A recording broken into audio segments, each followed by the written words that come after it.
Narito na ang pinakamainit na mga balita na nakalap sa bawat sulok ng bansa. Ihahatid sa bawat Pilipino saan man kayo sa mundo. Ang Pilipinas ngayon. Pakinggan ang bawat kaganapan sa bawat lalawigan. Ito ang Pilipinas ngayon.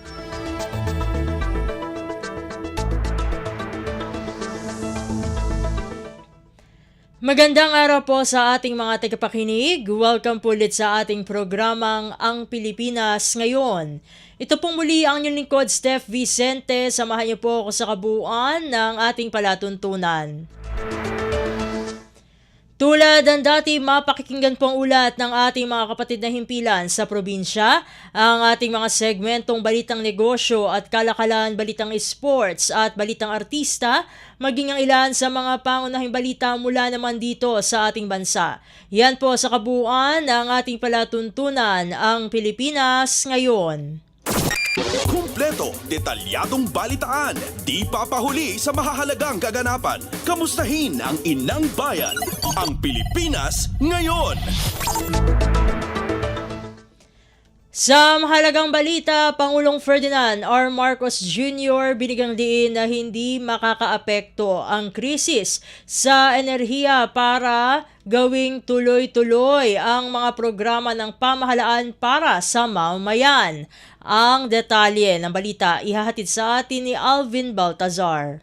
Tiniyak ni Pangulong Ferdinand R. Marcos Jr. na hindi hihindo ang gobyerno para maisakatuparan ang mga programa at proyekto nito para sa kapakinabangan ng mamamayan. Sa pinakahuling vlog ng Pangulo ay pinahayag nitong hindi kayang patigilin ang krisis ang trabaho ng pamahalaan gaya ng paggawa ng kalye at mga kalsada. Tuloy-tuloy din, sabi ng punong ekutibo, ang pangangalaga sa mga may karamdaman pati na sa mga estudyante. Wala rin dahilan, sabi ng Pangulong Marcos, upang huminto sa paglaban sa kriminalidad, ganon din ang pagsuporta sa mga atleta, kultura at sining maging sa turismo at iba pa. Patuloy niyang itataguyod ng pamahalaan, sabi ni Pangulong Marcos, ang pagtatrabaho sa lahat ng ahensya ng pamahalaan at hindi hadlang ang mga kasalukuyang pagsubok para mahinto ang mandato ng gobyerno. Pakinggan natin si Pangulong Ferdinand R. Marcos Jr. Dahil hindi natin hahayaang maparalisa ang serbisyong binibigay ng gobyerno, anuman ang problemang hinaharap. Mula sa Palasyo ng Malacanang para sa Bagong Pilipinas, Alvin Baltasar, Radyo Pilipinas, Radyo Publiko. Pasada ng mga balita mula sa Pilipinas para sa mga Pilipino saan man sa mundo. Ang Pilipinas ngayon. Samantala, bago tayo tumuloy sa ating balitaan, ay magkakaroon muna tayo ng isang maikling panayam kasama po ang Maritime Industry Authority o Marina dahil meron pong isang magandang balita para sa ating mga kababayang marino dahil pinalawak po ng Marina ang appointment slots para sa Seafarers Identity Document at Seafarers Record Book hanggang December 2026. Layunin nitong mapabilis ang proseso at mabawasan pa ang matagal na pila at paghihintay na matagal na rin na hinaing ng ating mga seafarer. At upang atin pong malaman pa ang mga karagdagang detalye patungkol sa magandang balita na ito, ay kasama na po natin ngayon ang tagapagsalita ng Maritime Industry Authority o Marina, walang iba kundi si Director Luisito de los Santos. Director Louie, welcome po sa Ang Pilipinas Ngayon. Si Steph Vicente po ulit ito ng Radyo Pilipinas World Service. Hi, Mami Steph. Good afternoon po. Good afternoon din po, Director Louie. Maraming salamat po sa pagsama niyo po dito sa programa. So, Director Louie, paano po makatutulong po itong dagdag na slots po sa pagpapabilis ng serbisyo po para sa ating mga seafarer? Actually po, ginagawa na po ng Marina yan dati na yung mga slots po ng Seafarer Identity Document at saka yung Seafarer Record Book ay pinupuno na po natin. At nagkaroon lang po kasi ng konting mga concerns kasi ang dami pong nababalitaan na may mga namimixer, nambibiktima sa ating mga seafarers. Kaya ang ginawa muna ng Marina ay pinag-aralan kung paano po natin ayusin. Kasi una, alam na po natin napakahirap po yung gawain sa barko. Tapos ngayon, mabibiktima pa po sila ng mga fixers at hindi po ito maganda para sa Marina. Kaya inayos natin yung sistema natin at ang ating administrator ay nagbigay na po siya ng instruction na ang slots ng SID saka SRB ay punuin na from I think last week hanggang sa last working day ng December. Kasama na rin po dito yung Sabado until June this year. Director Louie, maaari niyo po bang ipaliwanag kung paano po hinati itong 320 slots na ito para sa SID o SRB at 375 slots para naman po doon sa combined transactions, para lang po sa kaalaman lalong-lalo po ng ating mga seafarers? Ganito po kasi, Ma'am Steph, may mga seafarers na ang validity ng kanilang SRB, yung record po nila ay 10 years. Ang validity po kasi ng SID under sa ILO Convention ay 5 years lang. So, una talagang nag-expire po yung SID. Kaya sinasabi po natin na stand-alone application po yon. Kasi hindi pa naman po siya kukuha ng SRB. So, in other words, may 320 slots po tayo na available for stand-alone applications. At yung kasama yung SID saka SRB ay 375 slots po ang available. So, ibig sabihin, yung 375 ay sabay-sabay po na pinoproseso ang SID saka yung SRB. Ito naman po sa ano pa pong paraan na tinutugunan po ng Marina yung mga nauna po na syempre yung mga feedback po o yung mga concerns, mga hinaing gaya po ng mahabang pila at matagal daw po na proseso. Paano na po ito na i-address? Ay inayos po natin ang ating system. At marami po talaga yung demand po ng mga documents po ng ating mga seafarers. So, ibig sabihin, pag marami pong demands, marami po yung mga seafarers talaga na pumupunta po dito sa mga iba't ibang mga processing centers po ng Marina. Although automated po tayo, ito lang po yung aplikasyon sa Marina na ang ating mga seafarers ay kailangan po nilang pumunta kasi kailangan po yung biometrics na kukuhanin. Kagaya rin po yan sa DFA. Ito naman po, ano naman po ang dapat gawin po ng mga aplikante upang makasiguro po na legit at maayos po ang kanilang pag-book ng appointment, kasi meron pong mga balita na merong palang mga scalper at yung mga illegal po na pagbebenta ng appointment slots. Yun nga po yung nakakalungkot kasi may mga mapagsamantala po tayo na mga kababayan din, kung ano man ang dahilan nila ang illegal ay illegal. Ang ginagawa po nila, pumupunta po sila sa mga seafarers at kinukuha po ang kanilang mga email addresses, kasi sa email po kasi ginagamit para sa application system. At marami rin po tayong mga kababayan, ating mga seafarers na ganun pa rin, at ang tinatangkilik pa rin po nila yung mga, sana po itigil na po natin yung ganong proseso. Sana pag hindi po kayo medyo marunong pa sa paggamit po ng appointment system, pwede po kayong magpatulong sa inyong mga manning agencies, ang yung mga members of the family. Huwag lang po yung mga ibang mga tao, kasi piniperahan lang po kayo niyan. At lahat tayo nagpapakahirap po, lumalaban po tayo na legal, at yung mga sinasahod po ninyo dugot pawis po yan. Huwag na po tayong pabibiktima sa mga kung sino-sino man yung umaali-aligid po sa atin. Tayo naman po, Ma'am Steph, sa Marina po, sa Enforcement Service, tayo po ay kasalukuyan po na nagsusurveillance at nag-iimbestiga rin po tayo sa mga naunang mga reports na nakarating po sa ating office. Director Louie, para lang po sa kaalaman po nitong ating mga kababayan, lalong-lalo po yung mga seafarers dyan na maaaring nilalapitan po nitong mga mapagsamantalang individual na ito. Ano po ba yung mga natatanggap nyo po na ulat na mga modus po nitong mga scalper na ito?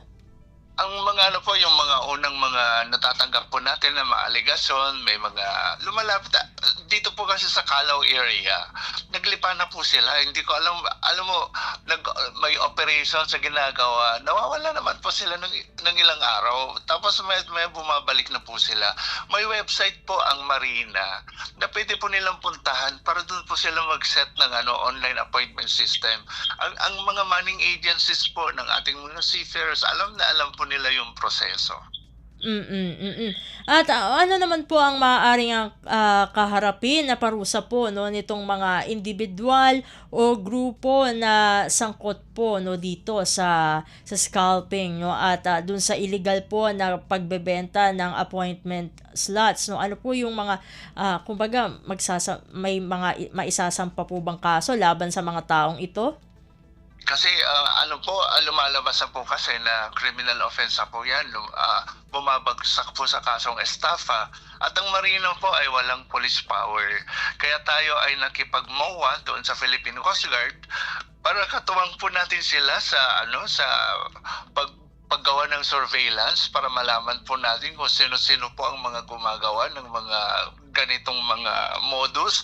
At ang Philippine Coast Guard po ay pwede na po silang magsampa ng kaso diretso doon sa piskalya. So ibig sabihin ang Marina as complainant, nagpapatulong na po tayo doon sa Philippine Coast Guard at maganda po ang ating ugnayan po sa kanila.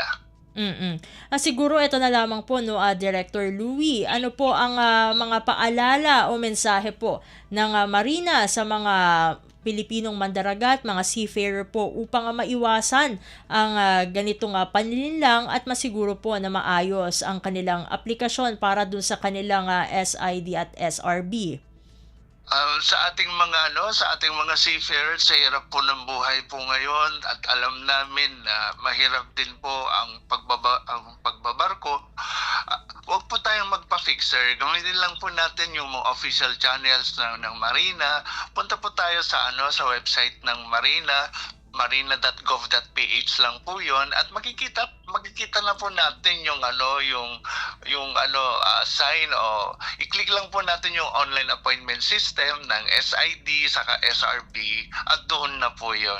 Huwag po kayong pabiktima kasi hindi po nakakatulong po sa atin, sa gobyerno at sa inyo sa mga ganitong mga modus at tayo dapat magtulungan para matigil na po itong mga gawaing mga ganito. And with that po, maraming salamat po Director Louie sa pagbibigay po ng oras para sa programang Ang Pilipinas Ngayon. Sa ulitin po, God bless po at mabuhay po kayo. Thank you po.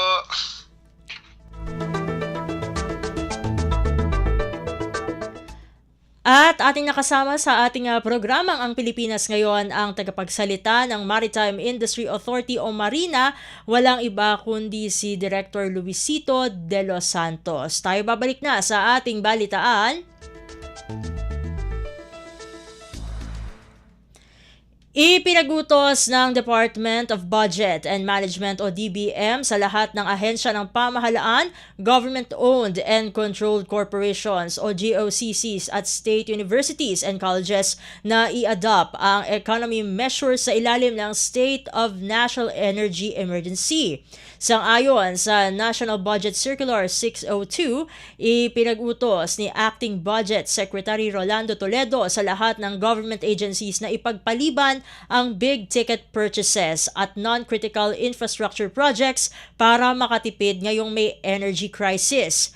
Pinatitigil muna ng DBM ang paggastos para sa capital projects tulad ng pagtatayo ng bagong gusali o pasilidad ng gobyerno lalo na kung hindi pa handa o hindi pa pwedeng simulan agad ang mga ito. Dapat din na ipagpaliban ang pagbili ng anumang uri ng sasakyan maliban kung para sa health services, uniform personnel at disaster risk response. Pinababawas din ang gastusin ng mga ahensya sa official travel, training at scholarships, supplies, kuryente o tubig at iba pang operational expenses. Inasahan ng DBM na makatitipid ng hanggang 25.6 billion pesos mula March hanggang December 2026 depende sa level ng pagsunod ng mga ahensya. kumpleto, detalyadong balitaan, di papahuli sa mahahalagang kaganapan. Kamustahin ang inang bayan, ang Pilipinas ngayon. Sa iba pang mga ulat, nasa 5 renewable energy projects pinasinayaan ng Department of Energy o DOE para makatulong sa energy supply ng bansa. Ang kabuuan ihahatid sa atin ni AJ Ignacio. Inanunsyo ng Department of Energy na operational na ang 5 renewable energy projects na makakapagbigay ng dagdag na supply ng kuryente sa bansa. Ayon sa DOE, nasa 128.9 megawatts ang pinagsamang kapasidad ng mga ito na bahagi ng kanilang target na mapaabot sa 25 ang eksklusibong renewable energy storage projects bago matapos ang buwan. Kabilang sa mga bagong bukas na pasilidad ang solar at biomass projects sa Hermosa, Taft, Cordon at Arayat. Nasa kabuuang 1,741 megawatts naman ang target ng Energy Department na tumakbo ngayong Abril kung saan nasa final stages na ang grid integration ang iba pang mga natitirang proyekto. Ayon kay Energy Secretary Sharon Garin, sa pamamagitan nito ay mababawasan ang epekto sa bansa ng pabago-bagong presyo ng imported fuel kasabay ng pagtataguyod ng mas malinis at mas matatag na power system. Mula pa rin dito sa Department of Energy para sa Bagong Pilipinas, AJ Ignacio ng Radyo Pilipinas, Radyo Publiko. Pasada ng mga balita mula sa Pilipinas para sa mga Pilipino saan man sa mundo. Ang Pilipinas ngayon. Sa iba pang mga balita, Senador Erwin Tulfo nanawagan na madaliin ang pagrebisa sa Oil Deregulation Law. Ang detalye ihahatid sa atin ni Nympha Asuncion. Nanawagan si Tulfo na bilisan na ang pagrebisa sa Downstream Oil Deregulation Law o Republic Act 8479. Ayon kay Tulfo, lugi ang taong bayan sa umiiral na Oil Deregulation Law. Kitang mamabatas sa gitna ng pagtaas ng presyo ng produktong petrolyo ay hindi pwedeng kontrolin o diktahan ng gobyerno ang presyo ng langis dahil protektado ito ng naturang batas. Kaya naman nag-co-author si Senator Erwin sa Senate Bill 641 ni Senator Sherwin Gatchalian na layong isulong ang transparency sa downstream oil industry ng bansa. Gustoan niya nilang makita kung magkano talaga ang bili ng mga oil company sa petrolyo abroad, magkano ang gastos nila at magkano ang tubo sa bawat litro. Ito anya ay para matiyak na hindi magiging overprice ang presyo ng petrolyo sa mga gasolinahan. Mula Senado para sa Bagong Pilipinas, Nympha Asuncion, Radyo Pilipinas, Radyo Publiko. Pasada ng mga balita mula sa Pilipinas para sa mga Pilipino saan man sa mundo. Ang Pilipinas ngayon.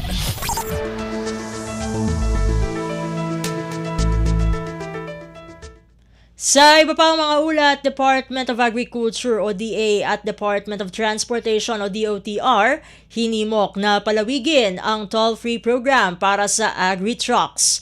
Ang kabuuan ihatid sa atin ni Melanie Valdos Reyes. Hinimok ni Camarines Sur Representative Migs at Luigi Villafuerte ang mga ahensya ng pamahalaan na pag-aralan ang pagpapalawig na isang buwang toll-free na programa para sa mga truck at nagdadala ng produktong agrikultura. Ito'y upang makatulong sa pagpapatatag ng supply ng presyo ng pagkain sa gitna ng mataas na presyo ng langis dulot ng kaguluhan sa gitnang silangan. Pinuri ng magkapatid na Villafuerte ang nilunsad na Agri-Truck Toll-Free Program ng Department of Agriculture, Department of Transportation at Toll Regulatory Board kung saan pansamantalang hindi sinisingil ng toll-free ang mga truckers na naghahatid ng pagkain. Ayon sa kanila, malaking tulong ito hindi lamang sa mga magsasaka at negosyante kundi pati na rin sa mga consumers. Ayon kay Mix Villafuerte, makatutulong ang toll-free transport sa pagpapabilis ng delivery ng mga produkto at sa pagbawas ng gasto sa transportasyon. Samantala, sinabi naman ni Representative Luigi Villafuerte na mahalagang mapanatili ang sapat na supply ng pagkain at abot kayang presyo ng pagkain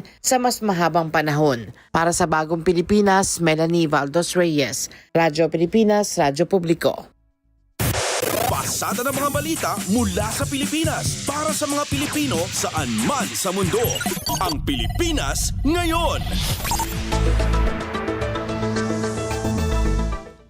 Sa iba pang mga ulat, kasalukuyang minomonitor ng Philippine Embassy sa Kuwait ang sitwasyon ng isang undocumented overseas Filipino worker o OFW na nakakonfine sa isang ospital sa naturang bansa. Ito'y matapos dumulog ni Jennifer, kapatid ng OFW na tawagin na lamang natin sa pangalang Rose, sa himpilang Radyo Pilipinas World Service sa pagnanais na makauwi na ito dito sa bansa upang makapiling na rin ang 4 nitong anak. Sa programang Global na Tayo, binahagi ng on-site welfare officer na si Lorna Obedoza na bagamat hindi maganda ang kalagayan ni Rose, ay patuloy ang kanilang koordinasyon sa ospital kung nasaan ngayon ang OFW. Ani Obedoza, 2 staff ng embahada ang nagtungo na sa naturang ospital at doon nalaman na mayroong severe anemia si Rose at na metastasize na rin ang cancer sa katawan ng OFW. We are in close coordination with the hospital at once po na maging okay po ang kalagayan ni kabayan, ay ito po ay ating ifa-facilitate yung request po ng ating ng kanyang kapatid na mapauwi po yung atin pong kabayan pauwi po ng Pilipinas. Samantala, nagpahayag ng pasalamat si Jennifer dahil sa agarang pagtugon ng embahada kaugnay ng kalalagayan ng kanyang kapatid. Aniya, nais na nilang makita si Rose dahil wala ring ideya ang kanilang pamilya na ganoon na ang lagay ng kalusugan ng OFW. Marami pong salamat sa mabilisang pagtugon po na makita yung kapatid namin. Kasi wala kaming idea na ganyan na po ang nangyayari sa kanya. Kaya hindi namin in-expect yung ganyang kalagayan niya po. Pero kahit na ganyan yung kalagayan niya po, basta may uwi din po siya. Kasi nag-aantay po yung mga anak niya.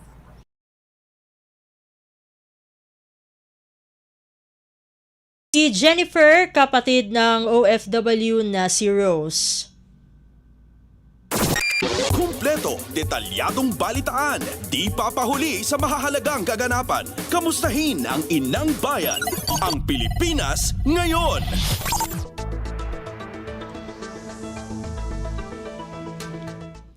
Samantala, isang magandang balita ang inihahatid ngayon ng Overseas Workers Welfare Administration o OWA ilang araw bago ang nalalapit na selebrasyon ng ika-44 na taong anibersaryo ng naturang ahensya. Sa programang Global na Tayo ng Radyo Pilipinas World Service, ibinahagi ni OWA Administrator Attorney Patricia Yvonne P.Y. Kaunan na nakatakdang pumirma ng kasunduan ang OWA at ang Commission on Higher Education o CHED kung saan posible nang makapagtapos ng kolehiyo ang isang overseas Filipino worker o OFW sa ilalim ng tinatawag na Expanded Tertiary Education Equivalency and Accreditation Program o ETIAP. Ani Administrator Kaunan, ang naturang hakbang ay katuparan ng hangarin ng OWA na hindi lamang mga anak ng OFW ang magkakaroon ng scholarships, kung hindi maging ang mga OFW mismo na malawak na ang karanasan sa kani-kanilang mga larangan. I think na-interview niya rin ako before nung sabi ko ang pangarap ko hindi lang sa anak ng OFW kundi sa mga OFW din ay magkaroon tayo ng scholarship. At Sir Ray, malapit na ito. Yan. In 2 days, pipirma na kami with CHED. Magkakaroon po tayo ng scholarship para sa mga OFWs, para yung mga hindi po nakatapos ng college at nagkaroon po sila ng experience abroad, na admit sila sa school dito sa Pilipinas. Makatulong po yung OWA through scholarship na sila po ay makakuha ng bachelor's degree nila at sila po ay makakuha ng mas magandang trabaho para sa kanila. Samantala, ibinahagi rin ni Administrator Kaunan sa kaparehong panayam kung paano maia-avail ng ating mga kababayan ang scholarship para sa pag-aaral sa kolehiyo sa ilalim ng ETIAP. Even before May 2, it's the signing Wow. with CHED, but Okay. on May 2, we will be announcing, kasi Sir Ray, marami na po lumalapit sa atin. Ito po ang programa ng ating mahal na Pangulong nilunsad sa CHED, ito yung ETIAP program. Ang tulong naman ng OWA dito, scholarship, Sir Ray, para sa mga ma-admit sa ETIAP program. So marami nagtatanong, Sir Ray, paano ba ito? Kunwari, nag-work po kayo sa engineering firm sa Saudi. Yan ang example ko kasi maraming lumapit. Pero hindi naman po kayo engineering graduate, Sir Ray. Diba? Ang mangyayari po, mag-enroll kayo sa ETIAP program, ay tuturo ng CHED yan. Tapos po, na-admit kayo, for example, Sir Ray, sa isang school dito sa Maynila. Pag na-admit po kayo, pwede na kayong mag-apply sa OWA ng scholarship po. At bibigyan po kayo ng OWA ng scholarship assistance.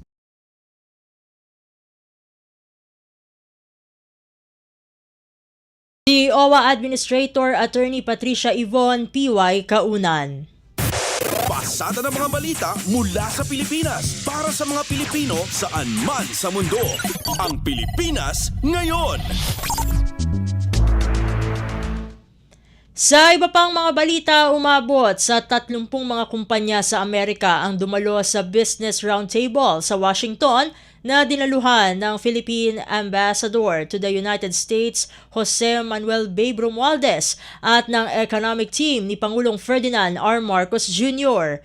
Sumentro ang Business Roundtable sa mga ipinatutupad na reforma ng pamahalaan upang higit pang mahikayat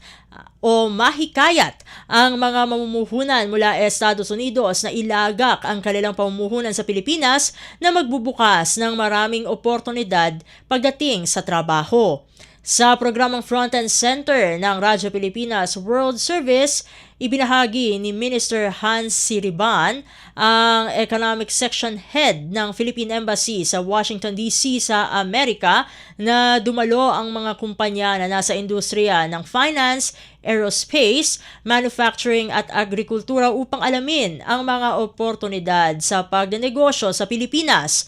Ayon pa kay Siriban, ibinida ng economic team ng Pangulo sa mga American investor ang paglago ng ekonomiya sa ilalim ng Administrasyong Marcos Jr. Ito ay ang paglakas ng export sector na lumago sa record-breaking growth na $115 billion o katumbas ng 8%.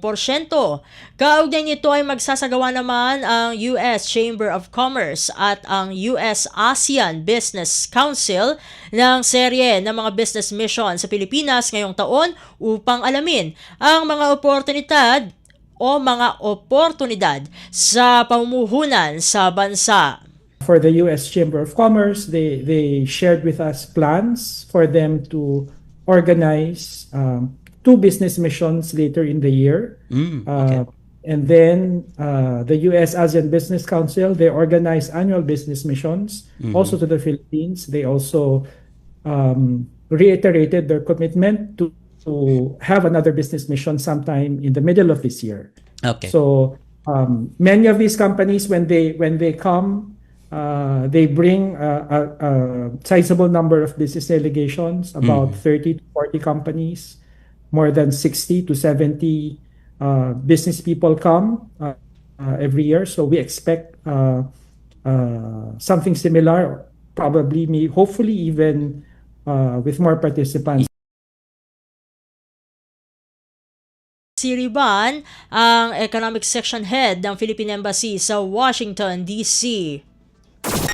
Kumpleto, detalyadong balitaan, di papahuli sa mahahalagang kaganapan. Kamustahin ang inang bayan, ang Pilipinas ngayon.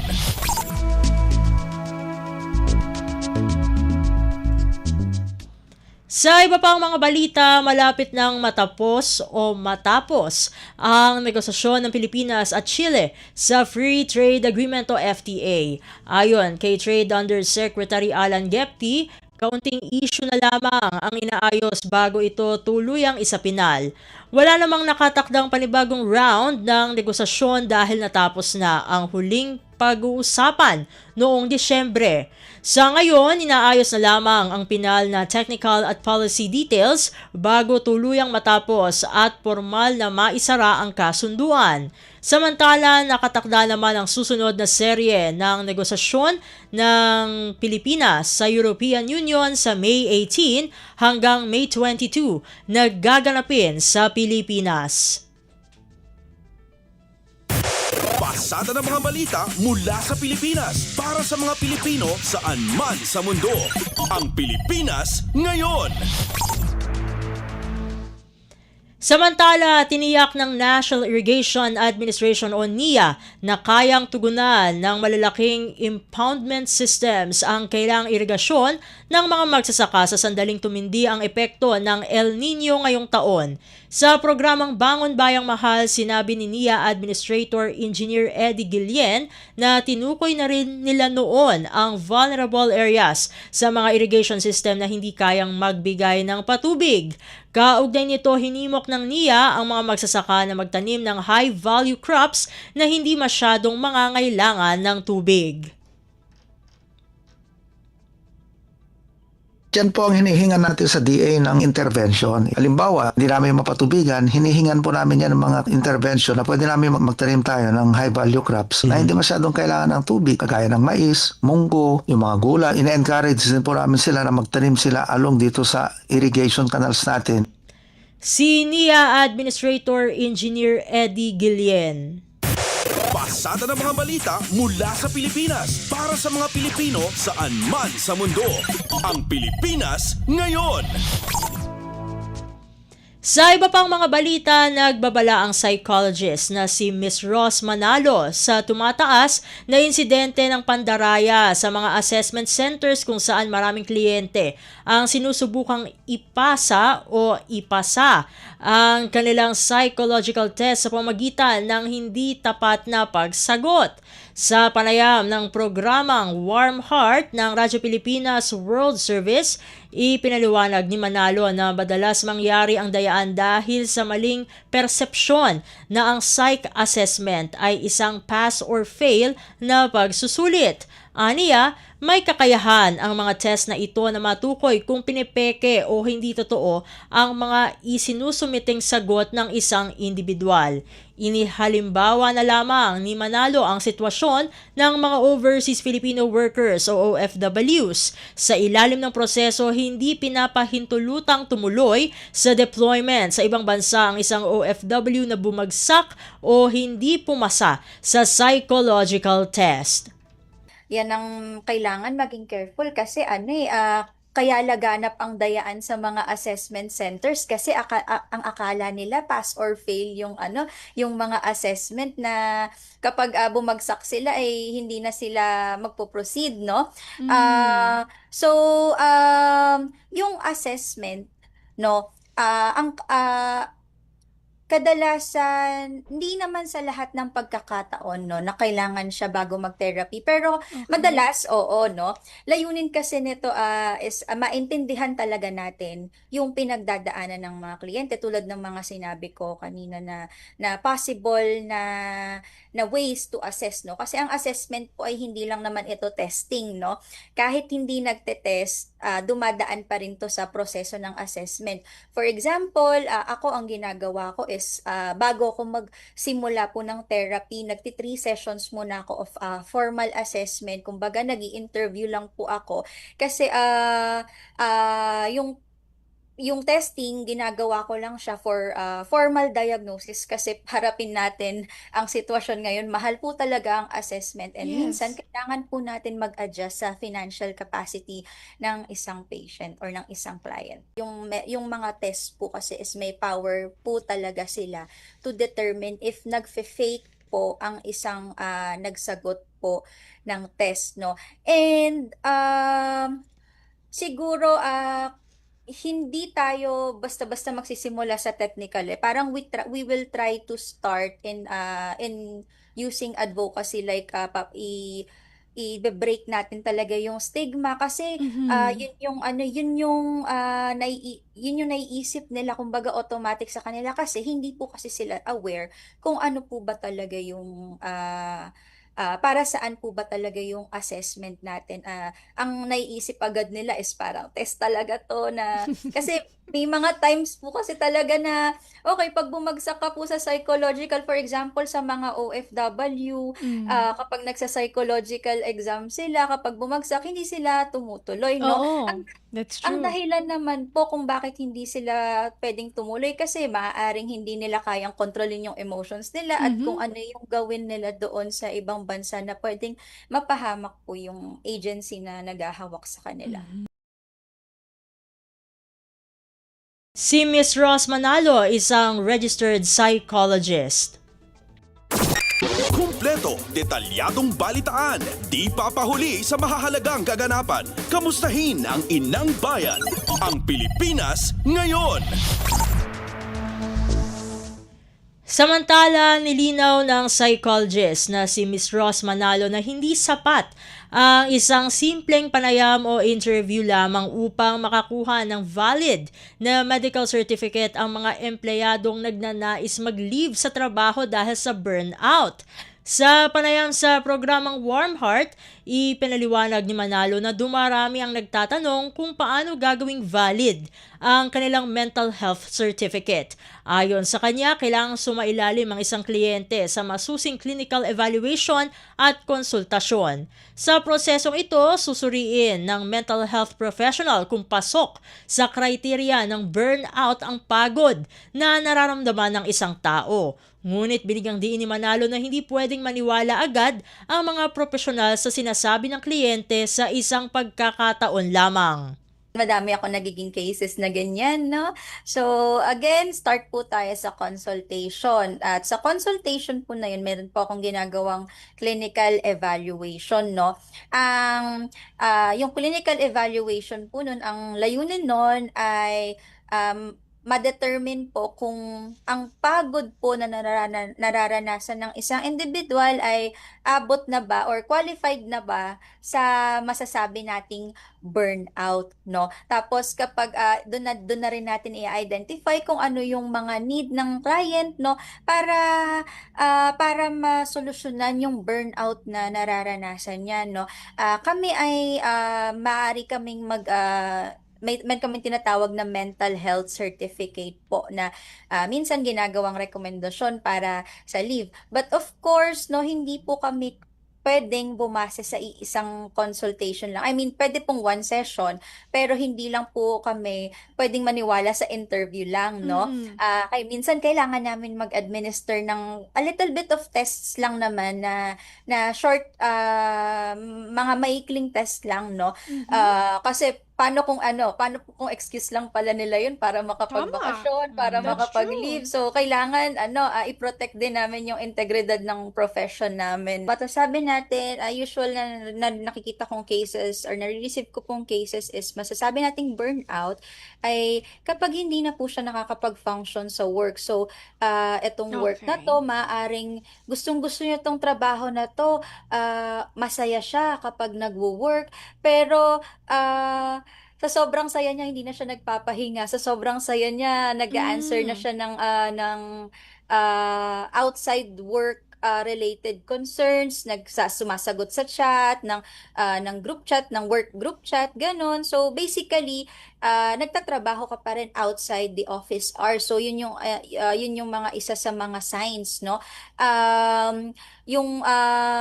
Maaari din nating makita na yun nga bumababa yung work performance niya, may decline na sa trabaho, hindi na or sa school, no, hindi niya na nade-deliver yung sa work naman, hindi niya na nade-deliver yung mga expectations. Tapos sa school naman pwedeng bumababa ang grades or hindi na po nakakapasa on time ng mga assignments, ng projects kasi wala na pong motivation, no? Kumbaga sobrang pagod na siya to the point na even yung pagod niya hindi niya ma-recognize na napapagod na pala ako, na kailangan ko lang pala magpahinga, no? Si Miss Ross Manalo, isang registered psychologist. Pasada ng mga balita mula sa Pilipinas para sa mga Pilipino saan man sa mundo. Ang Pilipinas ngayon. At yan ang mga maiinit na balita para sa araw na ito. Samantala, didiretso na tayo sa bugso ng ating mga regional news. Balita mula sa lalawigan sa bawat rehiyon ng ating bayan. Dito sa Ang Pilipinas Ngayon. Narito na ang bugso ng ating mga regional news. Dumako muna tayo sa rehiyon ng Luzon. 6 na paaralan sa Rehiyon 2 kabilang sa mga pinarangalan ng DENR bilang eco-friendly schools sa buong bansa. Ang kabuang ulat ihahatid sa atin ni April Ratio mula sa Tuguegarao. Karama dagiti inum apagadalan diti Rehiyon 2 kadagiti nabigbig kas outstanding learning institutions itinaangay at 2025 National Search for Sustainable and Eco-Friendly Schools Awarding Ceremony ijay Quezon City. Pasok dayto iti celebration ti Earth Day asa dinukat karama dagiti naiyawatan ti pagmigbig ti Tuguegarao West Central School diti Tuguegarao City, Banawag North Integrated School, Santiago North Central School, Sinsayon Elementary School ken Santa Rosa Elementary School ijay Santiago City. Ken Madela Comprehensive National High School ijay Madela Quirino. Ti pamigbig ket nakabase iti agtaltalinaed ken agbayag nga inisyatibo ti tunggal pagadalan mainaagi ti environmental development. Karaman ti panangipatumpal kadagiti polisiya panangitandudo ti environmental discipline ken panangipatumpal iti eco-friendly practices iti entero pagadalan ken kadagiti komunidad iti aglawlaw daytoy. Subsuportaran ti daytoy a national search iti panangilungalong iti Environmental Awareness and Education Act ken may samot na platform tapno maitandudo ti implementasyon ti National Environmental Education Action Plan 2018 to 2040. Manipud syudad ti Tuguegarao dayto ni April sa Lucon Ratio para iti Radyo Pilipinas World Service. Balita mula sa lalawigan sa bawat rehiyon ng ating bayan. Dito sa Ang Pilipinas Ngayon. Inyong napakinggan ang ulat ni April Ratio mula sa Tuguegarao. Puntahan naman natin ang Baguio City Services Sector. Tinaguri ang economic driver ng Cordillera noong taong 2025. Ang kabuang ulat ihatid naman sa atin ni Jong Munar. Impakamo ti Philippine Statistics Authority Cordillera at ti Services Sector iti kadakkelan iti kontribusyon iti ekonomiya ti Rehiyon Cordillera iti tawen 2025. May basar ti datos dumanon iti 70% iti kontribusyon iti services, may kadwa ti industriya dumanon iti 22.6% ken may katlo iti agriculture, forestry ken fishing nga 7.4%. Sigon kani Aldrin Federico Ba Jr., Chief Statistical Specialist iti PSA Cordillera, iti syudad ti Baguio ken probinsya ti Benguet iti adan iti kadakkelan na kontribusyon iti services gapo iti nasayat nga epekto iti tourism industry. Manipod kadagiti sektor iti sidong iti services dagiti retail services iti adan iti kadakkelan nga kontribusyon ken mangipaay iti kadakkelan nga bilang iti employment wenno panaggadan iti umili. Inyunay-unay na rumbeng mabantayan iti services sector tapno mapagtalinaed iti kontribusyon na ito'y iti ekonomiya. Pagkasabsabmat ni Attorney Noel Neil Malimban, Regional Director iti Bangko Sentral ng Pilipinas North Luzon Regional Office, napatag iti panakaitandudo iti ecotourism iti Cordillera. Imbinglay na ati natural resources iti Cordillera Administrative Region iti kasayaatan nga maigdaya ken mangguyugoy iti publiko. Manipod Radyo Pilipinas Baguio, Jong Monaro nang ipadamag para ti Radyo Pilipinas World Service. Balita mula sa lalawigan sa bawat rehiyon ng ating bayan. Dito sa Ang Pilipinas Ngayon.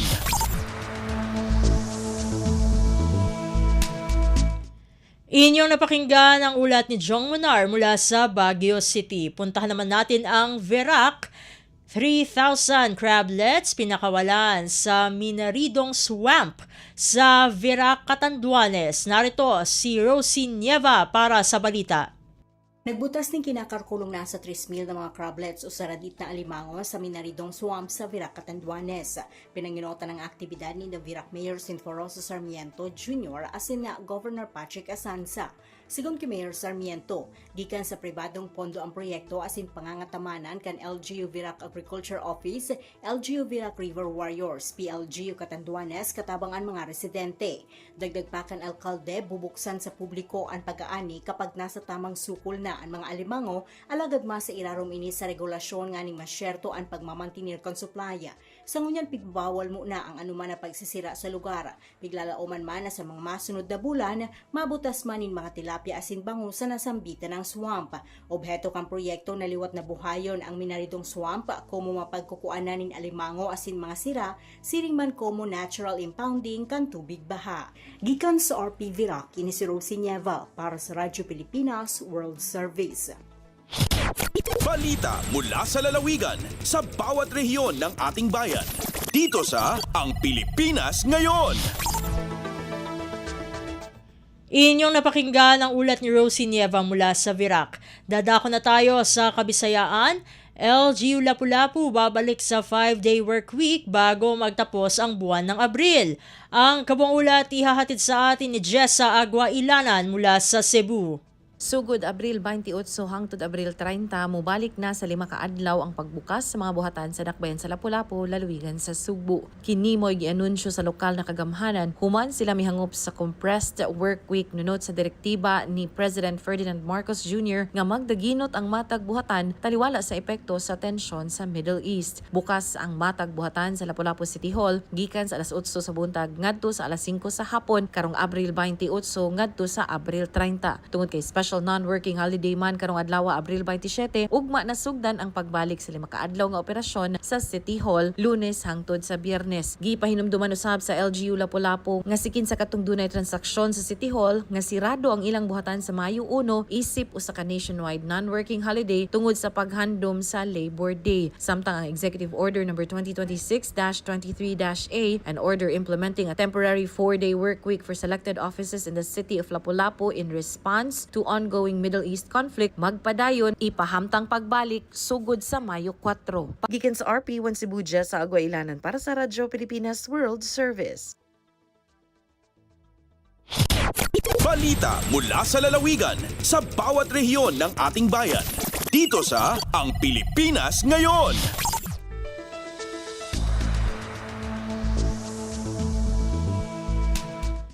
Inyong napakinggan ang ulat ni Jessa Agua Ilanan mula sa Cebu. Dadako na tayo sa Iloilo. Iloilo Provincial Tourism Office target na mai-convert ang day visitors na maging overnight tourist. Ang detalye ng balita ihahatid sa atin ni Hope Torrechante. Target sang Iloilo Provincial Tourism Office nga makambyo ang mataas nga numero sang day visitors sang probinsya nga mangin overnight tourist. Suno kay Provincial Tourism Officer Aulin Yusin, naglabot sa 4.8 million ang day visitors sang probinsya sang Iloilo sang 2025. Samtang 400,000 naman ang tourist arrival sinio kon mga bisita nga nagpabilin overnight sa Iloilo. Pahayag sang department head, dako ang mabulig sa ekonomiya sang probinsya kung magsaka man ang overnight tourist arrival sini, lakip na diri ang pagdamo sang trabaho para sa mga Ilonggo, pagtaas ang investment opportunities kag negosyo sa probinsya. Agud malabot ang handom, agresibo karon ng Tourism Office nga pabaskugon ang turismo sa kabaranggayan nga nakalinya sa tourism mantra sang probinsya ang fun, foodie-friendly Iloilo. Mula sa Iloilo, ito si Hope Torrechante para sa Radyo Pilipinas World Service. Balita mula sa lalawigan sa bawat rehiyon ng ating bayan. Dito sa Ang Pilipinas Ngayon. Inyong napakinggan ang ulat ni Hope Torrechante. Sa Iloilo pa rin tayo, Guimaras State University nakatanggap ng 1 milyong pisong YFC grant para sa Shared Post-Harvest Innovation mula sa Department of Agriculture o DA. Narito si JP Hervas para sa balita. Tumanggap ang Guimaras State University o GSU ng 1 milyong pisong grant sa ilalim ng Young Farmers Challenge Business Development Assistance ng Department of Agriculture para sa pagpapatupad ng Shared Post-Harvest Equipment Support para sa mga batang magsaka at agripreneurs sa Guimaras. Ang proyekto na ipatutupad ng GSU College of Agricultural Sciences ay naglalayong itaas at gawing tuloy-tuloy ang produksyon pati na ang kita ng mga batang magsaka at negosyante sa agrikultura sa naturang lalawigan. Sa pamamagitan ng mga shared post-harvest equipment at value-adding facilities, inaasahang mababawasan ang pagkalugi ng mga magsaka at maparami pa mga oportunidad sa negosyo. Ang pagtanggap ng universidad sa grant na ito ay nagpapakita ng patuloy na pagtupad sa pangako nitong palakasin ang mga kabataan, suportahan ang mga inobasyon sa agrikultura at tumulong sa pag-abot ng seguridad sa pagkain at kaunlaran sa buong lalawigan. Nagikan sa Iloilo, JP Hervas para sa Radyo Pilipinas World Service. Balita mula sa lalawigan sa bawat rehiyon ng ating bayan. Dito sa Ang Pilipinas Ngayon. Inyong napakinggan ang ulat ni JP Hervas mula sa Iloilo. Dadakuin naman natin ang Mindanao. Lokal na pamahalaan ng Digos City sa Davao del Sur naghahanda na para sa pagpapatupad ng 20 pesos rice program.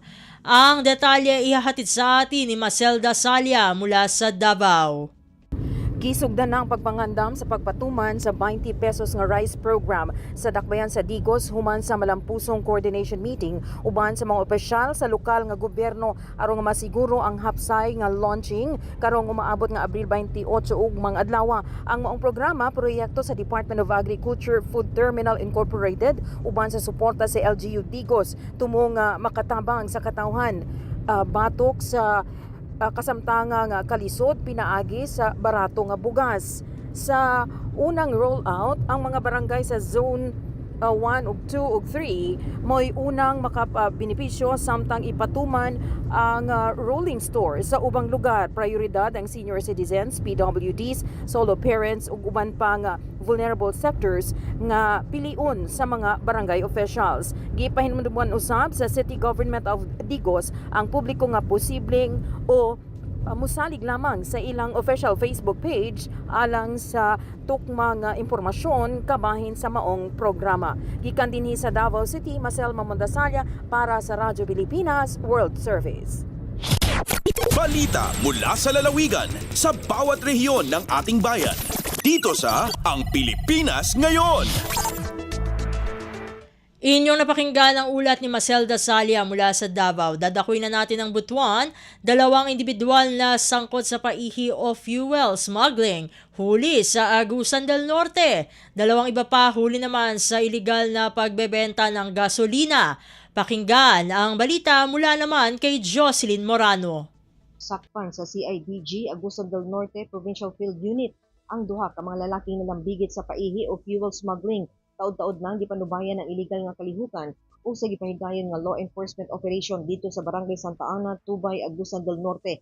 Aktong naabta sa autoridad ang pagkuha gasolina sa duha ka mga suspect sa usa ka oil tanker o gibalhin ngadto sa mga dagkong mga sudlanan. Nasuta nga ang oil tanker gikan pa sa Cagayan de Oro City. Sulod ang di menos 180 ka mga litro sa gasolina na nakakustudiya na karon sa Tubay Municipal Police Station. Ang mga naaresto mao si alias Ando, ang truck driver ug alias Bote iya ra usab nga pahinante. Samtang usa ka insidente sa illegal nga pagpamaligya gasolina ang nasapon didto sa Buena Vista, Agusan del Norte atol sa buy-bust operation. Arestado ang 35 anyos nga negosyante uban ang 39 anyos nga babaeng pump attendant. Nakumpiska sa CIDG ang portable fuel dispensing machine, fuel dispenser, mga container nga puno og gasolina, mga wa pay sulod nga drums, submersible pump, ingon man mga resibo. Tanan mo kantidad sa 300,000 pesos. Gikan sa RP Butuan, kini si Jocelyn Morano para sa Radyo Pilipinas World Service. Balita mula sa lalawigan sa bawat rehiyon ng ating bayan. Dito sa Ang Pilipinas Ngayon. Inyong napakinggan ang ulat ni Jocelyn Morano mula sa Butuan. Dadako na tayo sa Marawi. May Pakpak Medical Survey o Medical Center Multi-Sector Governance Council nagsagawa ng libreng medical mission and outreach program sa bayan ng Puwalas, Lanao del Sur. Narito ang kawang ulat mula naman kay Malik Mambuay. Piningulala na may Pakpak Medical Center Multi-Sector Governance Council, APMC MSDC sa Medical Mission and Outreach Program sa Barangay Dapaw, Puwalas, Lanao del Sur. Kaya kaya panagpuntaman ng serbisyo na padun sa libre akapanuri kapangopera sa labago din na sakit, dental service, x-ray, gusto mga poda serbisyo ko akamubulosan, balabaw, suwa parang ko mga wata. Ay akabasaw Barangay Chairman na si Abdul Haris makakuha na ginian palamatan, APMC gusto miya kapamagupal sa kiningulalan ng sangkaya libre medical mission and outreach program katanto at tingin na malagunan yan si ko pagtaon yan. Inalo niyang po naging kaya tigiyan apa naguntaman napapakabagay sa malaugup si ko madaklataw ang makakikinanglan kukurangon sogo sa kapamulong. Ini pagmani ng panso panautugian si ko Sabado umpungan sa Ranao ang galbag siran mambu sa isinay apa naguntaman apapakausbon sa madaklataw.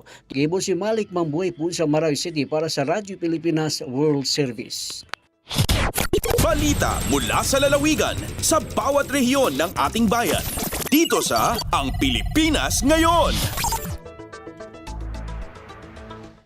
At inyo napakinggan ang ulat ni Malik Mambuhay mula sa Marawi. Dito na nagtatapos ang bugso ng ating mga regional news. Tayo dediretso na sa ating segmentong Balitang Negosyo at Kalakalan na susundan ng segmentong Balitang Esports na parehas na ihatid sa atin ng ating kasamang si Leo Magpayo.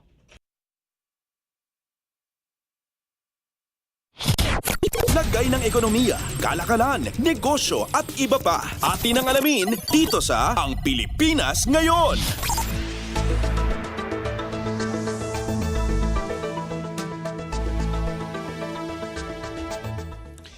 At narito na po ang balitang negosyo at kalakalan.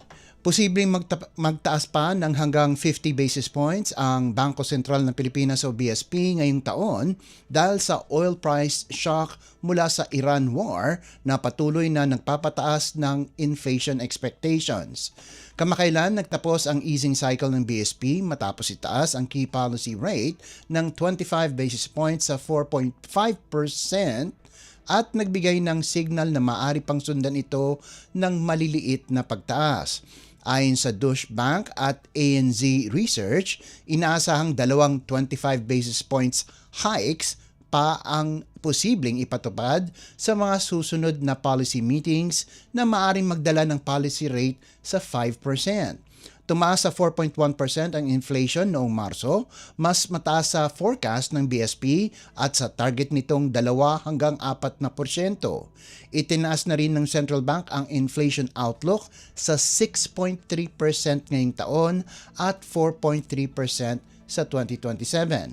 Sinabi ng ING Think na magpapatuloy ang BSP sa fast but measured tightening habang nananatiling bukas si BSP Governor Eli Remolona Jr. sa sunod-sunod na maliliit na rate hikes upang mapigil ang inflation. Sa base case ng Citibank, posibleng may 25 basis points hike sa Hunyo habang may tsansa rin ng dagdag na pagtaas sa Agosto depende sa galaw ng inflation at exchange rate. Samantala, nakita ng BMI Research ang isa pang 25 basis points hike sa Hunyo bago pansamantalang huminto ang BSP dahil sa banta sa economic growth. Lagay ng ekonomiya, kalakalan, negosyo at iba pa. Atin ang alamin dito sa Ang Pilipinas Ngayon.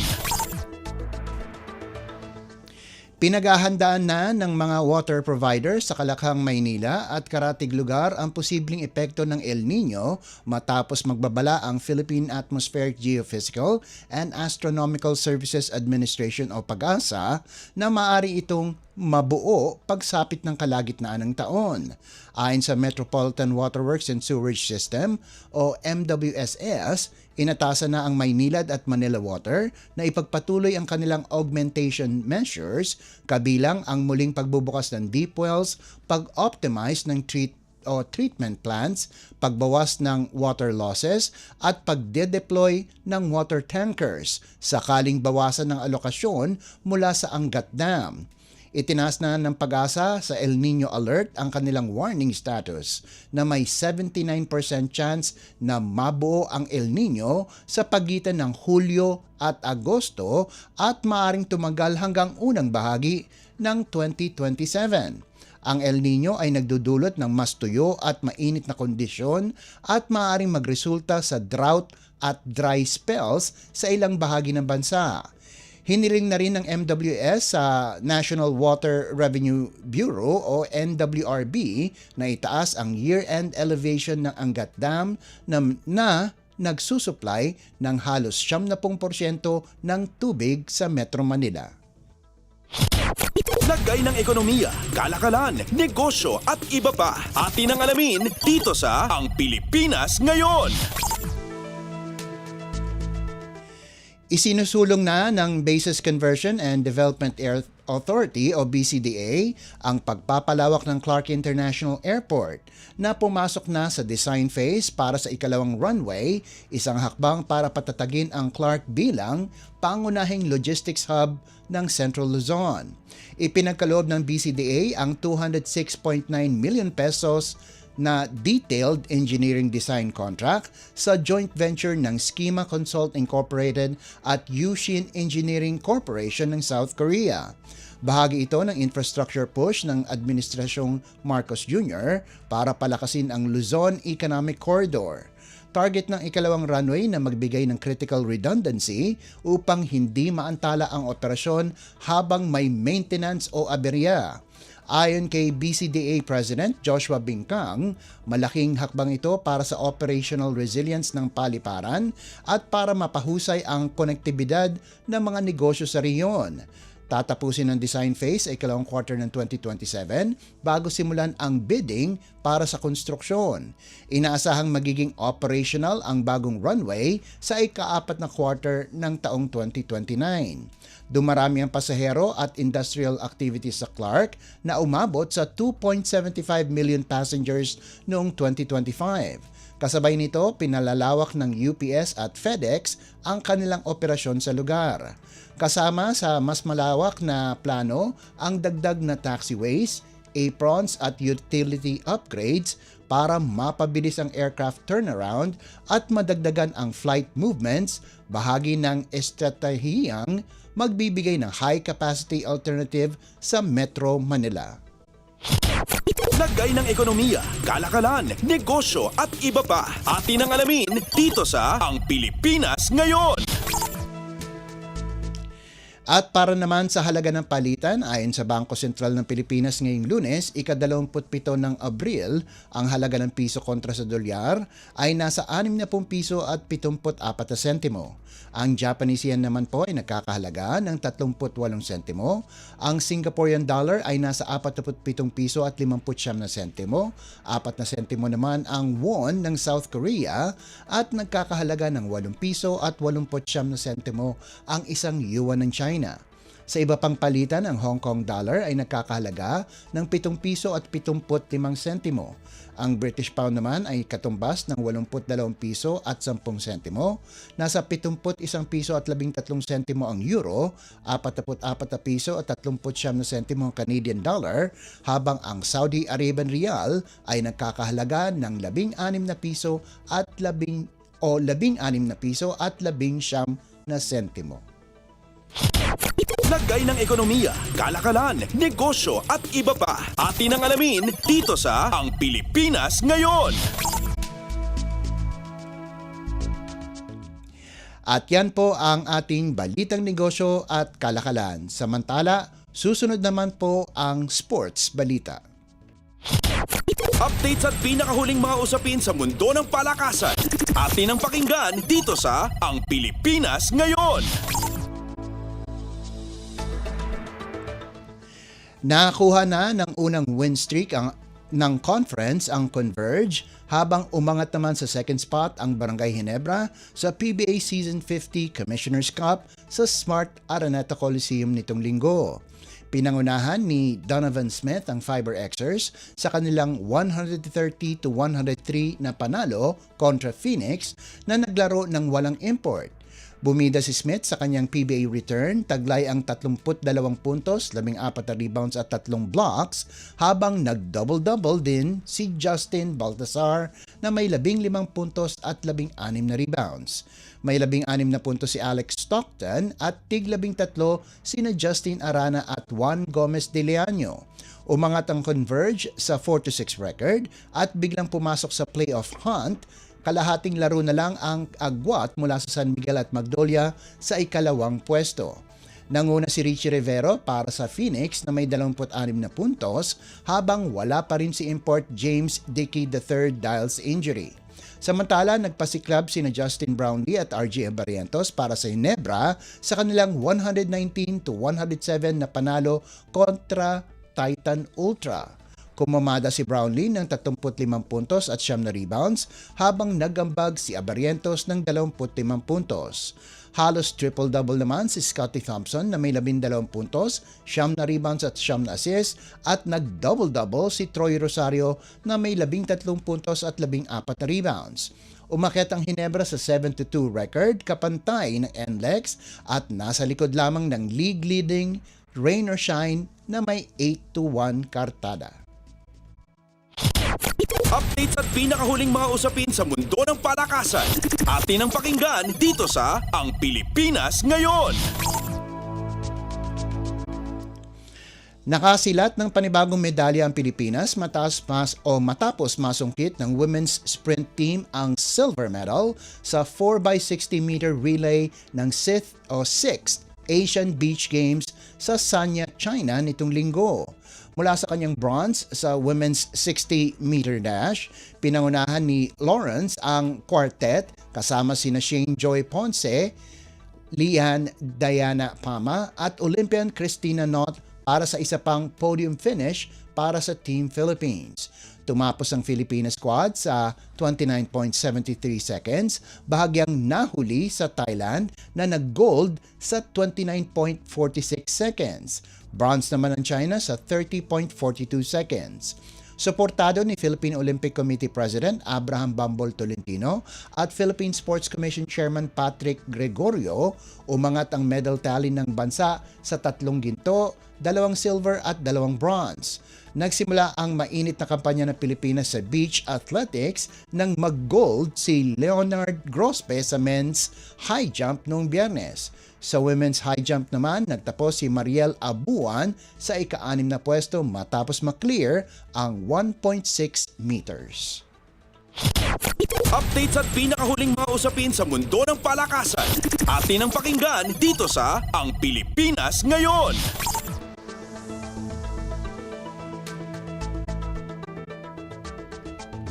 Pasok na sa quarterfinals ang defending champion National University Nazareth School o NUNS matapos talunin ang California Academy 25-22, 25-13 sa Shakey's Girls Volleyball Invitational League o SGVIL Rising Stars Cup Division 1 sa Lasal Green Hills. Ito na ang ikatlong magkakasunod na panalo ng Lady Bullpups na nananatiling nangunguna sa Pool A. 7 puntos ang ibinuhos ni Sais Raico, habang may tig-6 at tig-4 na puntos sina Isabella Cruz, Jaina Bulandres, Rain Alonzo at Jayla Adrao. Ito ang unang talo ng Cal Babies sa 2 laro. Target ng Nuns ang group sweep kontra Bethel Academy ngayong Lunes. Sa Pool B, nakasiguro rin ng quarterfinals berth ang Bacolod Taitung matapos ang 25-17 at 25-18 panalo kontra Holy Rosary College para sa 3-0 kartada. Umiscore ng 18 puntos si Rose Almendralejo, kabilang ang 10 kills at 8 aces. Pasok din sa quarters ang Immaculate Conception College matapos gulatin ang NCAA champion Perpetual 11-25, 25-14 at 16-14 para sa 3-0 record. Sa Division 2, umabante sa quarters ang Corpus Christi School, Nuns B at Bacolod Taitung B matapos makompleto ang kanilang panalo sa kanilang pools. Tinalo rin ng Lasal Zobel ang Chiang Kai-shek 25-20 at 25-21 para tapusin ang Pool D campaign sa 2-2 record, habang nakakuha ng kanilang unang panalo ang Miriam College at Diverse Auckland Cubs. Updates at pinakahuling mga usapin sa mundo ng palakasan. Atin ang pakinggan dito sa Ang Pilipinas Ngayon. At bilang pangwakas sa ating segmentong sports balita, nagkaroon ng pagbabago sa lineup para sa 2026 Volleyball All-Star Showcase bago ang May 1 event sa Candon City Arena.